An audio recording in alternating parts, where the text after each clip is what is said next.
Magandang araw po sa inyong lahat. Ako si Mary Jean Beltran at ako ay magtatalumpati tungkol sa Ang Pera at ang Tao ni Shamgar Mageda.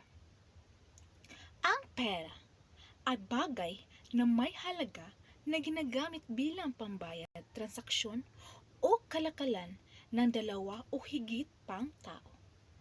Ito ang ginagamit mapaghanggang ngayon ng mga tao para sa pagpapaunlad ng kanilang mga sariling buhay, kumpanya, komunidad at nasyon.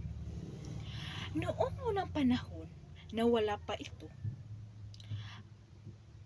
pagpapalitan ng mga produkto o barter ang pamaraan ng mga tao sa kalakalan.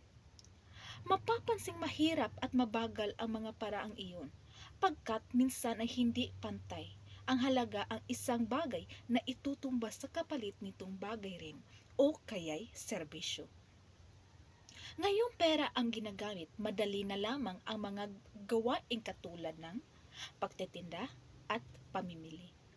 Hindi na ginagamit buhatin ang isang sakong patatas sa palengke upang ipalit sa kalahating sako ng bigas tulad ng paraan noon. Mahalaga ang pera sa isang tao pagkat ang pera ang ginagamit sa pagpapaikot sa halos lahat ng kaniyang pang-araw-araw na gawain, sa pagkain, pag-aaral, pagtatrabaho, transportasyon, at marami pang ibang makikitang pera ginagamit sa paggagalaw at pagsisirkulo nito. Maganda ang pera. Walang masama dito. Ang pagkakaroon ng pera o ng mga maraming pera ay hindi masama, pagkat mas maraming pwedeng itulong o ibabahagi ng isang tao sa kapwa niya.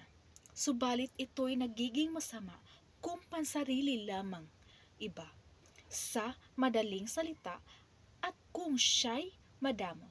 Dagdag pa nito, ang pera ay pagmamahal sa pera ay labag sa kalooban ng Diyos. Ang pera ay biyaya ng Diyos sa tao. Gamitin ito sa tama. Gamitin ng may magandang intensyon. Huwag na huwag itong sambahin sa pamamagitan ng sobrang pagtatatrabaho upang magkaroon nito na kahit napababayaan na ang pisikal na katawan, pamilya o hindi kaya'y nakakasakit sa kapwa. Ang pera mahalaga sa buhay ng tao, pero sana isipin natin na mas mahalaga ang buhay ng tao kaysa pera. Tayo dapat ang mamamahala, magkontrol, mapagtakbo at gumamit ng pera. Hindi tayo ang kontrolin, patakbuhin at gamitin ng pera. Yan lamang po at maraming salamat.